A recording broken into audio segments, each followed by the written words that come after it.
Boa noite, sejam bem-vindos às Conversas Improváveis, uma organização da Delegação Portuguesa dos Socialistas e Democratas no Parlamento Europeu, no âmbito da iniciativa Fazer Acontecer Europa Social. O objetivo passa por debatermos aqui temas que vão da educação à saúde, do emprego à habitação, das desigualdades à proteção das crianças, tendo sempre como mote a Cimeira Social da União Europeia, que acontecerá no Porto nos próximos dias 7 e 8 de maio. A saúde é a matéria da nossa quarta conversa, aquela que temos hoje aqui, e cujos convidados são a doutora Ana Jorge, médica e ex-ministra da Saúde, a quem agradeço imenso a presença, doutora, muito obrigado por estar connosco, e o Bispo Emérito das Forças Armadas e Segurança, Dom Januário Turgal Ferreira. É um gosto muito grande de tê-lo aqui connosco também. Já iremos conversar os três. A abertura, contudo, desta sessão fica a cargo, ou está a cargo, da eurodeputada Margarida Marques, a quem dou também as boas-vindas e a quem peço o favor de dar o pontapé de saída nesta nossa conversa. Faz favor, senhora eurodeputada. É com imenso gosto que participo nestas conversas improváveis. E ter Ana Jorge e o Dom Januário Turgal Ferreira neste debate é um privilégio. Duas pessoas com dois percursos diferentes, mas um e outro sempre se bateram para que o acesso à saúde fosse um direito de todos e de todas. Estas conversas improváveis inserem-se no quadro da Cimeira Social do Porto, que irá adotar um plano de ação que permita que os 20 princípios consignados no Pilar Europeu dos Direitos Sociais se tornem reais a benefício dos cidadãos e das cidadãs. É necessário fazer mais para que os 20 princípios nos ajudem a construir mais e melhor educação, mercados de trabalho mais justos, empregos decentes, mais igualdade de oportunidades, bons sistemas de saúde e de segurança social para todos os europeus. Um deles, os cuidados de saúde. Com o objetivo de que todas as pessoas têm direito a aceder em tempo útil a cuidados de saúde de qualidade, preventivos e curativos a preços confortáveis. Esta pandemia tem-nos ensinado muita coisa, desde o comportamento das comunidades à importância dos sistemas públicos de saúde. E a União Europeia? Esta pandemia mostrou claramente a necessidade de uma maior coordenação entre os Estados-membros na área da saúde. Existiam e existem já mecanismos de cooperação, desde a Agência Europeia do Medicamento, a sistemas de alerta, a cooperação em matéria de doenças raras, em apoio à investigação com implicações na saúde. Os ministros da Saúde dos Estados-membros reúnem-se regularmente e poderíamos continuar.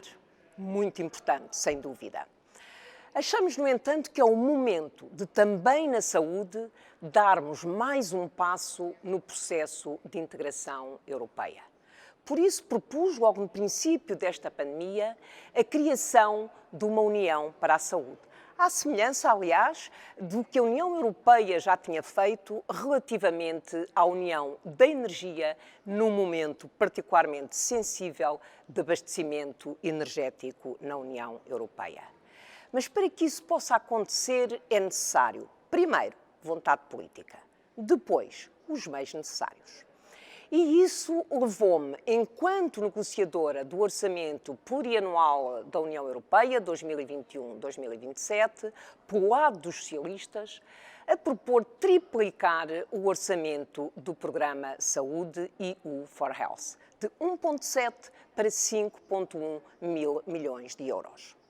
Um programa, agora já aprovado, com um financiamento de 5,1 mil milhões de euros e onde a minha colega Sara Cerdas teve um papel importante também em nome dos socialistas. Um programa que visa reforçar os sistemas de saúde e preparar a União Europeia para enfrentar grandes ameaças sanitárias transfronteiriças. Um programa que irá intervir exatamente em domínios nos quais a União Europeia pode oferecer um valor acrescentado, complementando as políticas dos Estados-membros, ajudando os países a coordenarem-se, a partilhar dados, a tornar os medicamentos e os dispositivos médicos mais disponíveis, mais acessíveis e mais baratos. Termino com uma referência ao programa de vacinação. Todos gostaríamos que o programa de vacinação corresse mais depressa, em Portugal, na Europa, no mundo. E tem que ser feito mais. Mas uma coisa é certa. Se a Comissão Europeia não tivesse adquirido as vacinas em nome dos Estados-membros, distribuindo-as equitativamente pelos países, Portugal começaria seguramente a vacinar, tendo em conta a escassez de vacinas, apenas depois do verão e depois dos grandes Estados-membros terem terminado os seus programas. Bom debate. Muito obrigado, Sra. Eurodeputada. Enfim, doutora Ana Jorge, nesta introdução, a Sra. Eurodeputada Margarida Marques falou de muitos milhões de euros que serão seguramente necessários para atacar este problema, mas ajudam-me a fazer o link para aquela que era a minha primeira pergunta e que resulta de uma tomada de posição do Conselho Nacional da CIP ainda esta semana, alertando para o facto de, em 2030, a despesa anual com saúde dever estar nos 1.200 milhões de euros, cerca de 6%, de 0,6% do PIB, peço desculpa, em relação ao que é gasto anualmente. A pergunta é muito simples, doutora. Estamos mesmo obrigados a investir muito mais dinheiro na saúde? A pandemia também nos ensina isso? Doutora Ana Jorge, está-nos a ouvir? Creio que temos aqui um pequeno problema. Estou a precisar aqui de colocar o meu microfone, o som ativo. Cumprimentar só o Sr. Dom Januário Turgal Ferreira, que não tinha tido a oportunidade de o fazer, e com gosto partilhar com ele este debate. E consigo, obviamente, mas já o tinha que cumprimentar. A questão que coloca é evidente que a saúde, se nós queremos uma saúde para todos e uma saúde de qualidade, ela não se pode fazer sem haver um investimento grande, quer em recursos financeiros, quer o investimento que é necessário, obviamente, também em recursos humanos. Sendo que o investimento em saúde é um investimento com muito retorno e isso muitas vezes não é considerado.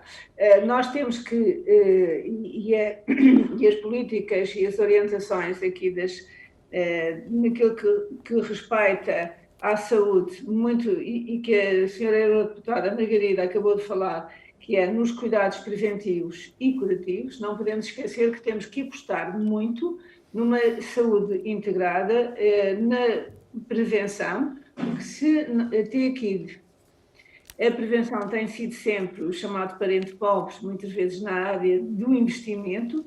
Sabemos que o investimento numa área ou apostar numa prevenção vai tornar os cuidados de saúde mais sustentáveis, porque se consegue evitar ou prevenir custos acrescidos que tem a saúde. As doenças crónicas e a longevidade das pessoas, que é algo que nós temos conseguido ao longo. Perdemos o contacto com a doutora Ana Jorge, deixamos de ouvir. Doutora, não sei se me está a ouvir. Se sim, vamos tentar retomar daqui um pouquinho o contacto com a doutora. Claro. Desculpe. Estamos com problemas de ligação, deixamos de ouvir, peço desculpa. Está-me a ouvir agora? Eu estou a ouvi-lo bem. Ok, agora já voltamos a ouvir bem. Faz favor de concluir o seu raciocínio, doutora, então. O que eu estava a dizer é que se nós apostarmos e fizermos uma aposta nos cuidados de saúde de um ponto de vista geral, aportando aquilo que é necessário aos cuidados preventivos e aos cuidados curativos, nós conseguimos ter melhor saúde e a custos mais controlados. E, portanto, esta é... Estamos novamente com dificuldades em ouvi-la. Já voltarei a si, doutora.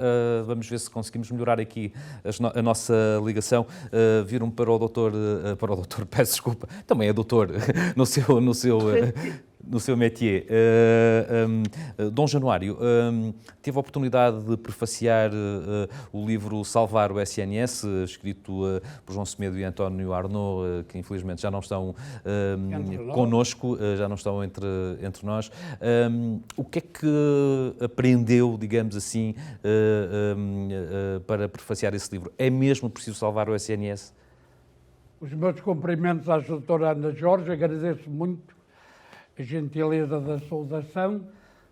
É um prazer estar a servi-los.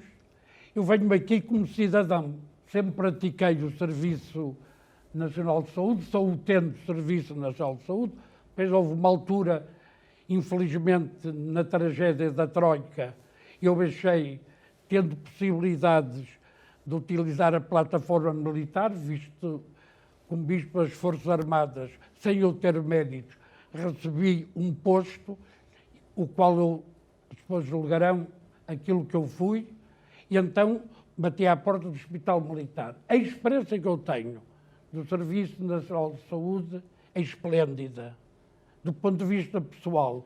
E é esplêndida até pela maravilha com que ouço as pessoas. Olha, não foi mais longe ontem, num hospital aqui da cidade, ouvi um senhor que vive ali na minha rua, muito próximo do Palácio de Cristal, tem ali uma imobiliária, que me dizia isto. Olha, a minha mãe foi operada ainda há tempos no Hospital de Saúde. Tomaram os americanos, tomaram os Estados Unidos, ter a beleza e a fecundidade do Serviço Nacional de Saúde, quer do ponto de vista de acolhimento, quer do ponto de vista de competência científica, quer do ponto de vista de humanidade e de jeito, e depois da abertura das pessoas.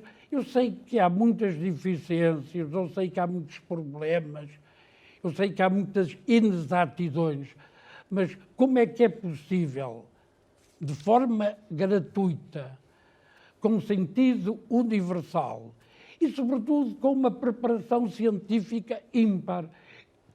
Podem julgar que eu sou exagerado, mas eu devo partilhar esse exagero porque passei longos meses, ou um ano, ou 2 anos, a ouvir ataques sueces através de meios de comunicação social quanto ao Serviço Nacional de Saúde.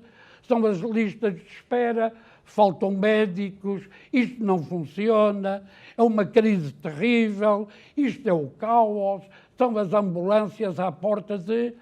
É verdade. E o outro aspecto? Quer dizer, estou maravilhosamente de acordo com aquilo que a doutora Ana Jorge sugere e a senhora deputada Margarida Marques, é indiscutível. Tudo o que eu tenho estudado relativamente à matemática, que me toca muito, António Arnaud e João Semedo olharam para as pessoas. E eu ouço todos os partidos... E acha que deve ser isso que o Serviço Nacional deve fazer em primeira instância? Isso mesmo. São as pessoas. Eu vivo para as pessoas. Vamos ter cuidado com as pessoas, olhos abertos para as pessoas. Mas as pessoas dizem, mas eu não tenho acesso. E depois eu não pude. Eu vou aqui e acolá. Eu ontem li de uma grande médica portuguesa este aspecto que até anotei do ponto de vista estatístico. Mesmo no Serviço Nacional de Saúde, em determinados momentos, em média, sendo pedidos prioritários, poderá haver uma demora. Agora vou ser otimista. Ou a senhora doutora que testemunhava este facto, que ela é experiente como clínica, sublinhava, serão 15 dias, 20 dias, um mês. Compreendo que noutros casos possa demorar 6 meses. E fazia a interrogação que eu levanto aqui. E nos privados? Que agora eu gostava de saber. Já vamos falar sobre essa parte. Muito obrigado, Sr. Bispo. Senhora doutora Ana Jorge, está-nos a ouvir? Está-me a ouvir agora? Em condições, sim? Muito bem. Muito bem, ok. Aproveitava este balanço positivo, digamos assim, enunciado aqui pelo Dom Januário Turgal Ferreira para lhe colocar uma outra questão que tem a ver com uma perplexidade colocada também esta semana pelo Sindicato Independente dos Médicos, no domingo, salvo erro, creio não estar equivocado, que dizia o seguinte, e passo a citar, os atrasos causados pela pandemia no SNS podem provocar uma catástrofe. É um exagero isto, doutora, ou não? É assim, eu acho que essa forma de expressar as preocupações com aquilo que são os atrasos que a própria pandemia nos provocou, eu acho que não é benéfico para ninguém. Penso que não vai haver nenhuma catástrofe. Há, de facto, algumas situações que foi muitos dos doentes que não tiveram acesso ou porque não se dirigiram aos serviços ou porque os serviços não foram capazes de responder atempadamente à prestação de cuidados, nomeadamente aquilo que se pensa é que muita diminuição das consultas e das avaliações periódicas de saúde levaram à não identificação precoce de determinadas situações, nomeadamente na área do cancro, que é aquilo que muitas vezes as pessoas têm receio e se preocupam. Isso é uma realidade. Há que retomar progressivamente a atividade normal dos serviços de saúde, nomeadamente dos cuidados de saúde primários, com as consultas programadas, com as consultas de vigilância, com as consultas de saúde, isto é, de doença a nível de cuidados de saúde primários e do encaminhamento para outras áreas hospitalares, no caso disso. A catástrofe, penso que não é benéfico para ninguém se nós assustarmos e criarmos o pânico, quer nos profissionais de saúde, quer na população. Doutora, mas permitem-me interrompê-la, porque assustados nós já andamos há muito tempo, porque quando nos dizem que o Sistema Nacional de Saúde não é sustentável na próxima década ou nas próximas 2 décadas, isso assusta-nos, não é? É ou não sustentável, na sua opinião? Permita-me a questão. O Serviço, eu comecei a trabalhar ainda antes do Serviço Nacional de Saúde e desde sempre se fala que o Serviço Nacional de Saúde não é sustentável, ou a preocupação. Portanto, já estamos na zona dos mitos, então. Eu acho que isto é mesmo um mito. Não quer dizer que não tenham que ser tomadas medidas para o tornar mais sustentável, ou melhor, para o tornar sustentável, mas este Serviço Nacional de Saúde foi ele que nos tirou da cauda da Europa em condições de saúde, como se sabe, os indicadores de saúde, e foi a organização dos serviços. Nós temos um serviço que, do ponto de vista daquilo dos serviços que presta, em termos de custo, é dos mais baratos do sistema e mais eficiente. Portanto, não podemos esquecer isso e não podemos dar ouvido ou levar como bom os arautos da desgraça, que no fundo vêm com a contrapartida de que a solução é mudar o sistema de saúde, é mudar o nosso Serviço Nacional de Saúde para um sistema mais convencionado. O sistema convencionado é mais caro, é menos eficiente e não responde, nomeadamente, uma situação como a que nós acabamos de viver neste momento. Mas também não devemos, doutora, peço desculpa, mas também não devemos demonizar o sistema convencional, não é? Ou seja, o que faz sentido, é termos os 2 pratos da balança, mas desde que equilibrados, certo? Nós precisamos, nós, portugueses, de ter um Serviço Nacional de Saúde forte, que pode ter um serviço convencionado complementar e um serviço privado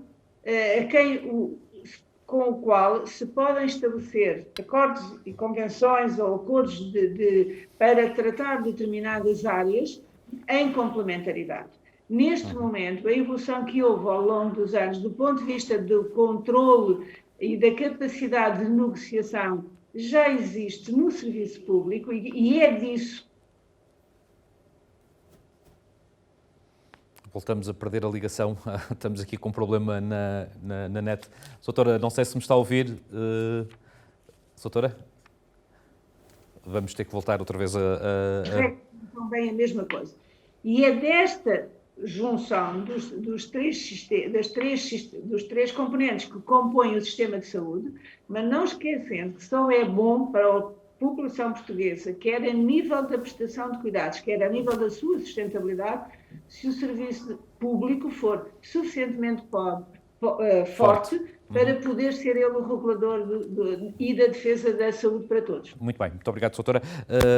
Dom Januário, apesar de tudo, nós estamos no século XXI, apesar de todos estes esforços, ouvimos a doutora Ana Jorge a garantir-nos que o serviço é sustentável desde que o consigamos equilibrar, nós ainda temos cerca de 10% da população portuguesa sem médico de família. Isto também é um alerta para todos, não é?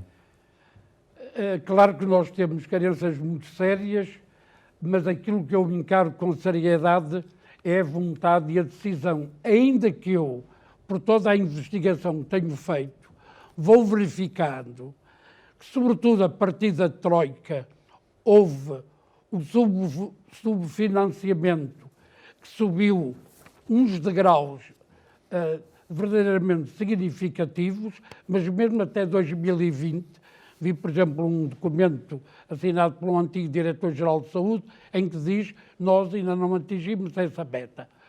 Só que nós temos a possibilidade de intuir e raciocinar sobre o problema hoje. Olha como fazia a primeira-ministra da Nova Zelândia quando ela referia esta problemática, dizendo: mas o problema do crescimento económico, com certeza que eu aplaudo, nós temos que ir para um crescimento económico, mas eu dizia, tudo aquilo que eu investiguei faz-me concluir que o Governo tem a responsabilidade, olhando para as pessoas, de investir muito mais no Serviço Nacional de Saúde.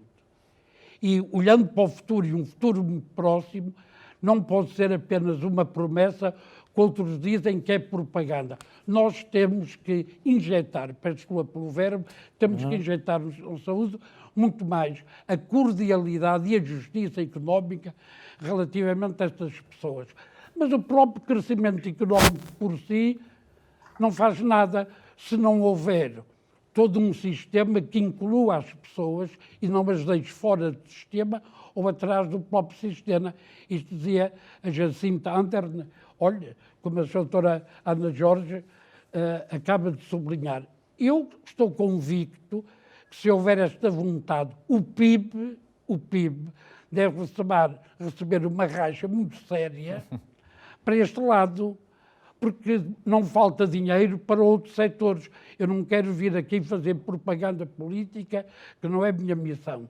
Se nós arranjamos dinheiro para todos os setores, e alguns que podiam descansar um pouco, porque têm sido sempre os mesmos, eu sou de opinião que o Serviço Nacional de Saúde, onde estão as pessoas ainda desamparadas, onde há tantos problemas com gente que nunca teve a devida atenção, por muito esforço e cordialidade e abertura para elas, eu acho que tinha que haver um salto muito grande numa nova legislatura. Muito bem. Doutora, diria que esta falta de acesso, que acaba por se transformar numa iniquidade, digamos assim, no acesso à saúde por parte de milhares e de milhões de portugueses, é aqui que nós temos que colocar as fichas, se me permite o coloquialismo, no sentido de as trazer para dentro do sistema, e sim de que forma, porque, enfim, não se vê ao longo dos tempos que este número venha a baixar, de pessoas sem médico de família e com acesso, não direi sem acesso, mas com acesso mais dificultado aos cuidados primários. Eu acho que, exato, uma das preocupações nos últimos tempos, e neste momento, inclusive o programa de resiliência aponta muito por isso, é necessário continuar a reforçar ainda mais os cuidados de saúde primários para que todas as pessoas possam ter médico de família.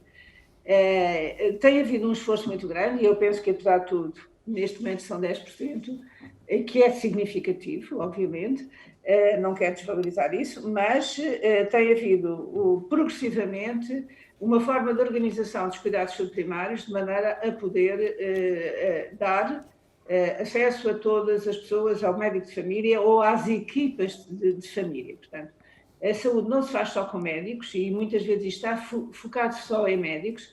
Não, a saúde faz-se com equipas multidisciplinares, nomeadamente a nível dos cuidados subprimários, os médicos e os enfermeiros são os dois elementos fundamentais, mas também os outros profissionais. A saúde de proximidade, que no fundo são quer os centros de saúde ou as unidades subfamiliares ou as unidades de cuidados personalizados, o que queiramos chamar, no fundo onde estão os profissionais do primeiro atendimento, têm que também ter uma organização e um suporte no apoio domiciliário e naquilo que é a poder atingir e ir junto das pessoas que menos procuram os serviços de saúde. Esta é a preocupação que também devemos ter, porque não é só dar médico de família, que é importante a todas as pessoas, mas também saber que há pessoas que não procuram os serviços. E as pessoas que não procuram os serviços, as que nos devem preocupar, não são as que têm outra alternativa, são as que não procuram os serviços por a sua própria forma de estar na vida ou pelas populações mais vulneráveis e mais necessitadas, nem sempre são capazes de procurar os serviços de saúde adequados. E os serviços proximidade tem que se pensar nessas pessoas, criar os grupos de risco. E isto é fundamental. Eu só queria sublinhar algo que há bocadinho foi dito para passar, que é a preparação dos profissionais de saúde. Nós temos em Portugal, em termos de preparação de profissionais de saúde, quer médicos, enfermeiros e outras áreas profissionais da saúde, da melhor formação que há, mesmo a nível europeu. E isso leva a que nós sejamos reconhecidos na comunidade, e, portanto, em Portugal e fora, e não podemos deixar de valorizar este aspecto, que é importante não só no seu reconhecimento, e as carreiras e as profissões da saúde têm que ser dignificadas e valorizadas, porque são elas que, pela sua diferenciação, são capazes de responder sempre que há problemas de saúde. Veja-se, eu volto a situar a pandemia, claro. Como é que os profissionais foram capazes de responder. Muito bem. De uma forma, todos temos de estar muito gratos, com certeza, a essa gente. Eu queria só acrescentar aqui. Sim, eu vou-lhe dirigir uma pergunta e acrescenta depois o que entender, Sr. Bispo. A sua doutora já tocou aqui neste ponto, mas é um ponto que eu acho que merece ser sublinhado, que é o do envelhecimento da população, porque ele coloca, de facto, uma pressão acrescida sobre o sistema. Como é que o Sr. Bispo olha para este tema? Eu olho para o sistema com uma mesma exigência. Era isso mesmo que eu ia pedir pela minha própria experiência. Se não houver uma dedicação plena, aquilo que eu gostaria para o Serviço Nacional de Saúde era uma dedicação bem exclusiva, não sei se é pedir demais, pedir uma remuneração proporcionalmente ajustada e consensual, no diálogo com outras classes, contratação de recursos humanos extremamente rápida, um investimento em equipamentos, porque, no fundo, o serviço público, com certeza, eu não tenho nenhuma atitude radical quanto aos privados, tem que haver um diálogo e tem que haver um sentido complementar, mas se o serviço público vai pagar aos privados esse dinheiro, que justamente é pago aos privados, o serviço público não poderia investir em equipamentos, por exemplo, em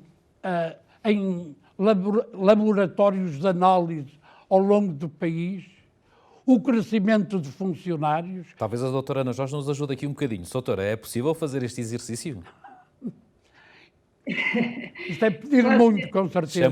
Chamo aqui a ex-ministra, se me permite. Estou a sonhar laboratórios de análise pelo país, sim. Doutora. Eu digo pela minha experiência, criar ainda mais unidades de saúde. Não, mas eu creio que essa questão... E depois isto, como é que um rapaz está há 7 anos, formado, licenciado, apanha 7 anos, depois exige-lhe com o estágio, depois exige-lhe um currículo de investigação. Chega a uma certa altura e o Serviço Nacional de Saúde não vai conseguir selecionar para o seu âmbito rapazes e raparigas com esta competência. Por outro lado, eles passam para o outro lado, para o serviço privado ou para o estrangeiro, ou então trabalham à tarefa com salários que triplicam o Serviço Nacional de Saúde, onde há profissionais da excelência. É verdade. Deixe-me, senhora doutora, permita-me apelar aqui à qualidade de ex-ministra da Saúde, porque esta estupefacção, digamos assim, que o senhor Bispo acaba de apontar aqui, é um bocadinho a estupefacção que corre um bocadinho entre as pessoas, não é? Porque é que o dinheiro que o Estado convenciona com os privados não há de vir para dentro do Sistema Nacional de Saúde e ser lá que nós vamos ser atendidos? Enfim, essa é uma questão sempre difícil de responder, porque isso tem as duas vertentes. Por um lado, eu acho que nós deveríamos investir e poderíamos investir muito mais nos serviços públicos, desenvolvendo e internalizando, que no fundo é isso que estão, muitos dos cuidados e muito das respostas, e nomeadamente dos meios complementares de diagnóstico. Não há neste momento capacidade instalada, de uma forma geral, no país, para poder fazer isso de imediato. Há capacidade, em alguns locais, disso já poder ser feito.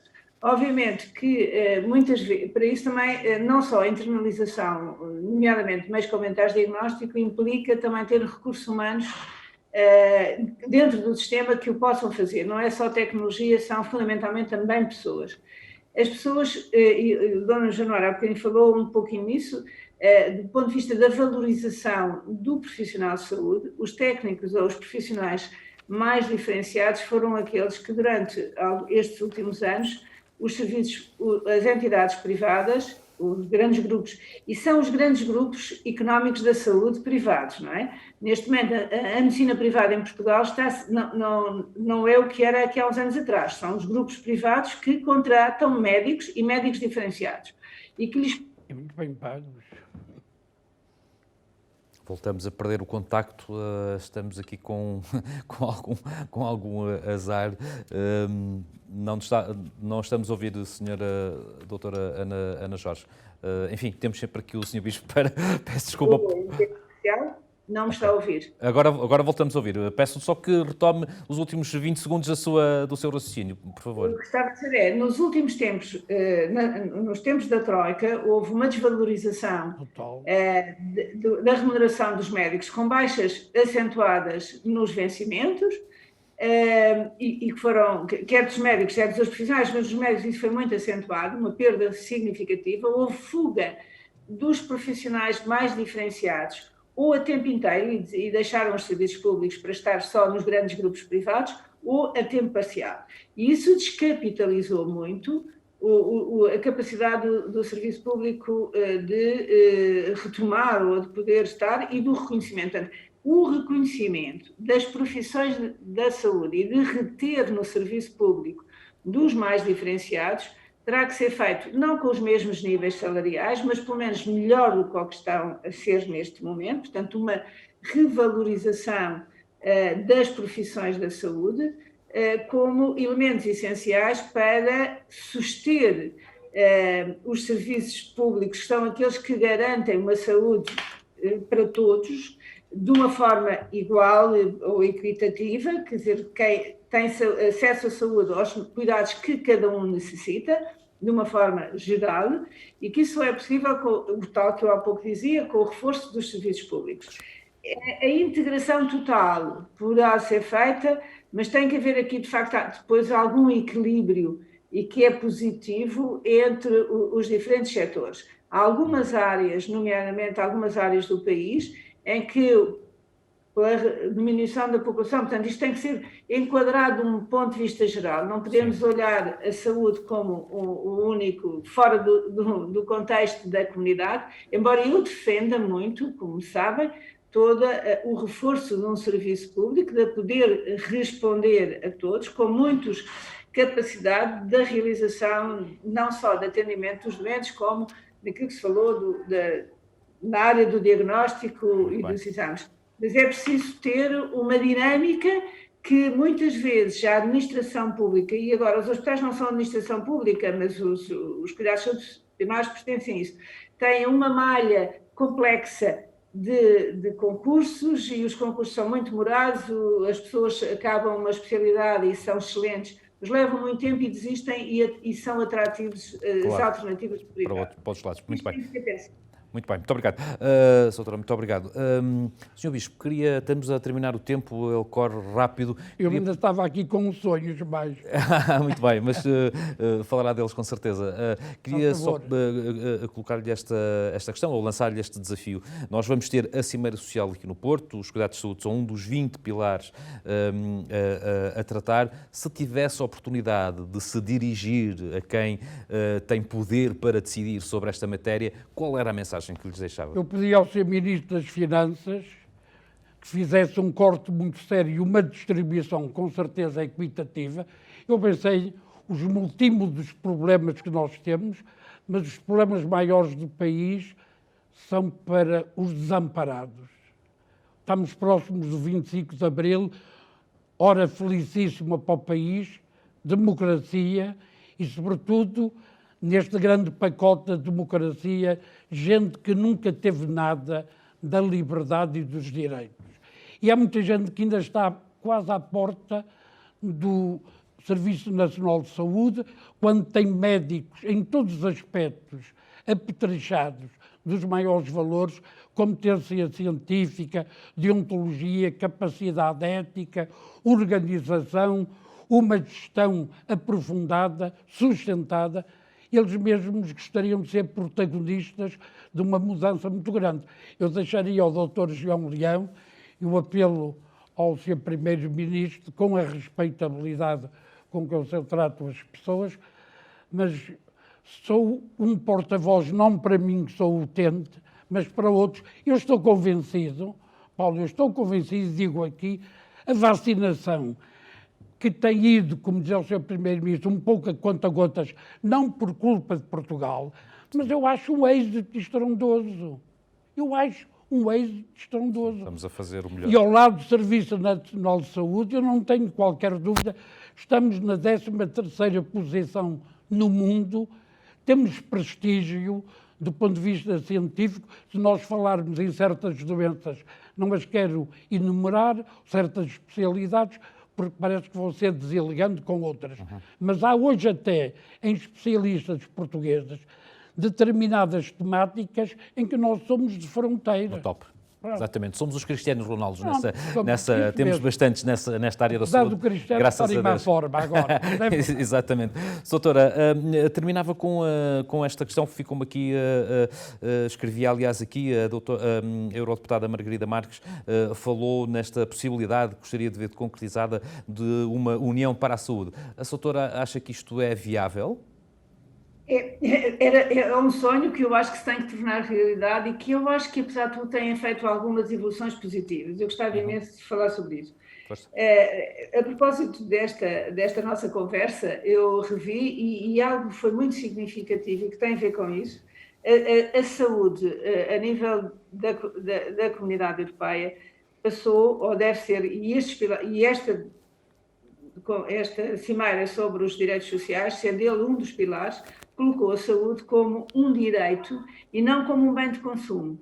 E aqui, até há bem pouco tempo, a Comunidade Europeia tinha a saúde numa direção-geral que era a Direção-Geral da Saúde e dos Consumidores, que tinha mais a ver com a economia do que com a saúde. E, de facto, esta mudança que se deu já em 2014, em que a Direção-Geral é da Saúde e da Segurança Alimentar, colocou, ou começou a colocar, a saúde como um direito e que de facto, é por aí que nós temos que caminhar. E a Comunidade Europeia pode, e o exemplo que aconteceu agora com a pandemia, ter normas, normas no sentido das orientações, porque a saúde em cada país tem características muito diferentes, tem muito a ver com os sistemas de saúde de cada país e que têm que ser respeitados. Mas as orientações do ponto de vista da política de saúde ou das políticas de saúde, que têm que ser cada vez mais transversais e mais intersetoriais.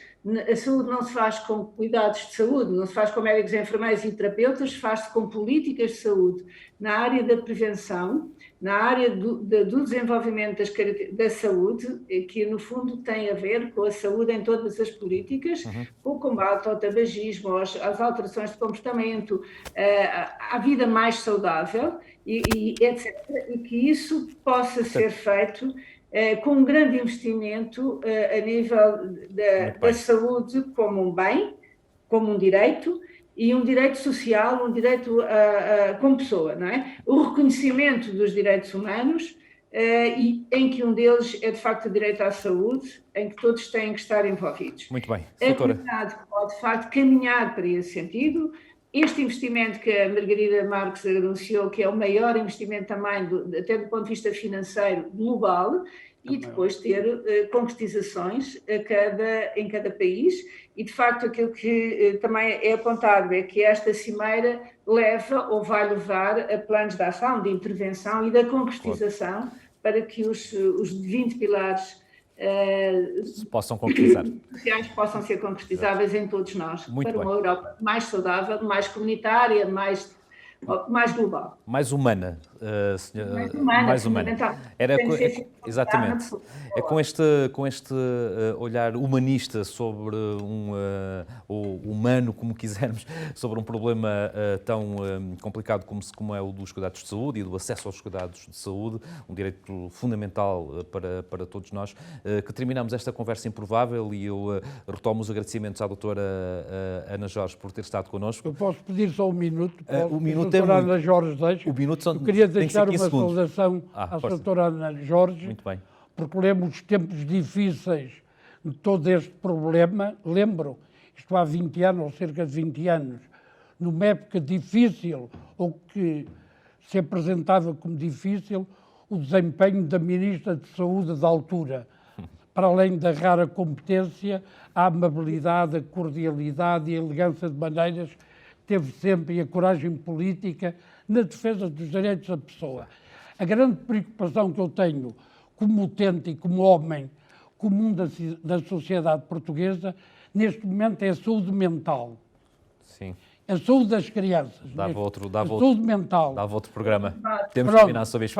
Temos que terminar, mas agradeço muito. Já tivemos aqui noutras conversas improváveis este tema. Muito obrigado sobre isto. Foi um gosto enorme. Eu voltarei. Muito bem, foi um gosto enorme tê-lo aqui. Avançamos para o fecho desta nossa quarta conversa improvável, e o fecho está a cargo da eurodeputada Sara Cerdas, a quem cumprimento também e a quem peço o favor de fechar esta nossa quarta conversa improvável. Muito obrigado, Sr. Deputado, e muito obrigado a todos que estão aí em casa.